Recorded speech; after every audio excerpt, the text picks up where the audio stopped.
mtazamaji wa Bakula TV. Kushoto kwangu hapa ninaye mwenyekiti wa mtaa wa Butiama uliopo katika kata ya Kijichi, halmashauri ya manispaa ya Temeke, Mheshimiwa Mohamed Suleiman Hega. Mheshimiwa, kwanza habari yako? Salama kabisa. Vipi hali ya mambo? Mambo yanaenda vizuri. Asante. Hebu utuambie basi maandalizi ya hii iftari iliyoandaliwa na manispaa hii ya Temeke chini ya meya wa manispaa hii Mheshimiwa Abdalla Mtinika. Unatuambiaje? Karibu. Asante. Kwanza nashukuru mstahiki meya ameandaa iftari kwa watoto wenye mahitaji maalum, pia walemavu. Ni tofauti, ni iftari nzuri kwa sababu tunatakiwa tuwape iftari kwa wale ambao hawana uwezo na tuwape watu ambao tayari wana uwezo huo. Kwa hiyo amefanya jambo la maana kwa kukusanya hao watoto hawana baba, wengine wana matatizo tofauti tofauti, ili kufikiri nao pamoja, tujue ili tuwe nao pamoja kwa enzi.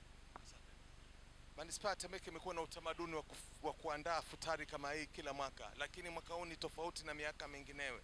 Labda unamzungumziaje ubunifu wa Mheshimiwa Meya ambaye ameandaa futari hii ya kufutari na watoto yatima? Karibu. Nasema ni ubunifu mzuri na Mwenyezi Mungu amjalie zaidi.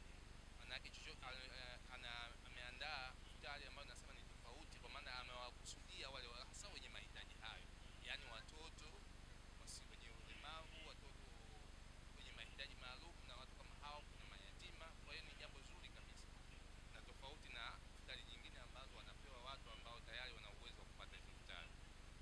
Asante. Mimi nakukaribisha sana. Asante sana.